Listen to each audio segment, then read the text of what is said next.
Hello everyone, welcome to one judgement a day. तो आज जो हम केस करने जा रहे हैं वो केस है Golaknath versus state of Punjab 1967। अब ये केस इसलिए इम्पॉर्टेंट है क्योंकि इसके पहले हमने जो केस किया था जो कि था शंकरी प्रसाद और उसके साथ साथ सज्जन सिंह, इन दोनों केसेस को गोलकनाथ में ओवर रूल किया गया था।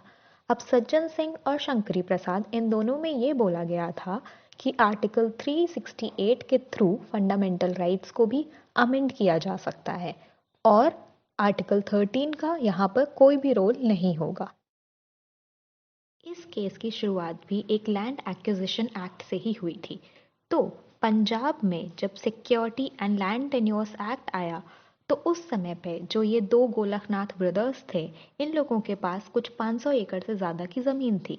अब ये ज़मीन पंजाब गवर्नमेंट के पास जा रही थी।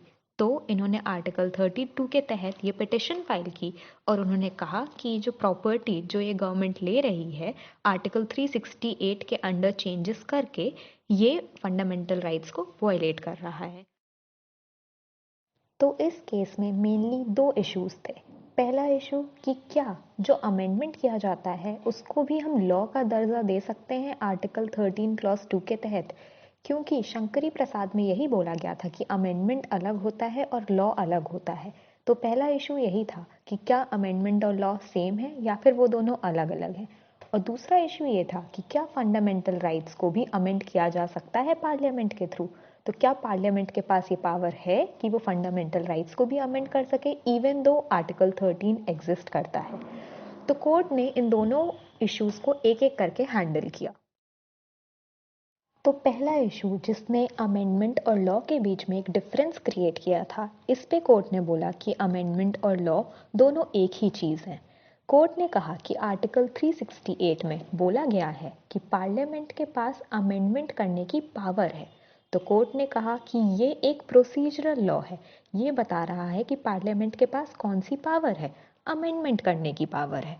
पर ये पावर कहाँ से डिराइव हो रही है? ये पावर डिराइव हो रही है आर्टिकल 245। अब आर्टिकल 245 ये बताता है कि किस एक्सटेंट तक पार्लियामेंट और लेजिस्लेचर ऑफ स्टेट लॉज बना सकते हैं अपने अपने रिस्पेक्टिव यूनियन और स्टेट में। तो कोर्ट ये बोलता है कि आर्टिकल 368 के तहत जो प्रोसीजरल पावर है पार्लियामेंट के पास वो डिराइव हो रही है 245 से, क्योंकि 245 में वो पावर दी जा रही है पार्लियामेंट को, वो प्रोसीजर बताया जा रहा है कि किस तरीके से पार्लियामेंट लॉज बना सकती है। और क्योंकि आर्टिकल 245 में टर्म लॉज यूज हुआ है जो कि आर्टिकल 13 में भी यूज हुआ है, तो इस वजह से यहाँ पर अमेंडमेंट और लॉ के बीच में कोई भी डिफरेंस नहीं है। लॉ को ही जब बदला जाता है तो उसको अमेंडमेंट कहते हैं और अमेंडमेंट और लॉ एक ही बात है।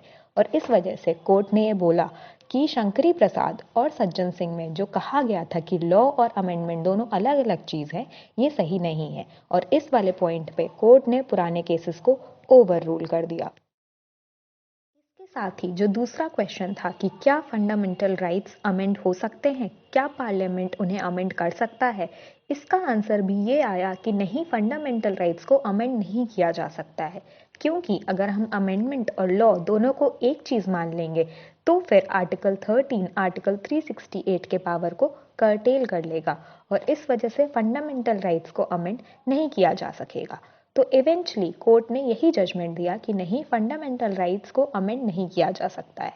पर ये जजमेंट 6-5 के रेशियो से दिया गया था। जी हाँ, उस टाइम पे 11 जजेस की बेंच बैठी थी और उसमें 6-5 की मेजॉरिटी के साथ ये फेवर किया गया था कि हाँ, फंडामेंटल राइट्स को अमेंड नहीं किया जा सकता। ये कहा जाता है कि ये जजमेंट इसलिए दिया गया था क्योंकि उस टाइम पे डेमोक्रेटिक इंडिया काफ़ी टर्बुलेंस से गुजर रही थी। उस टाइम पे सबको डर था कि कहीं ना कहीं ये डेमोक्रेसी एक टोटालिटेरियन इंडिया में ना बदल जाए और इस वजह से उस टाइम के जस्टिसेस ने ये जजमेंट दिया।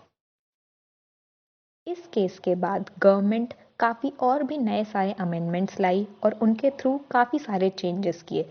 इवेंचुअली ये पूरा मैटर केशवानंदा भारती केस में डिस्कस हुआ, जहां पर उन नए अमेंडमेंट्स जो आए थे उनकी वैलिडिटी को डिस्कस किया गया और फाइनली ये होल्ड किया गया कि क्या आखिरकार फंडामेंटल राइट्स अमेंड हो सकते हैं या नहीं हो सकते हैं। तो इन सब चीज़ों को हम दूसरी वीडियो में डिस्कस करेंगे। तब तक के लिए thank you so much for watching the video.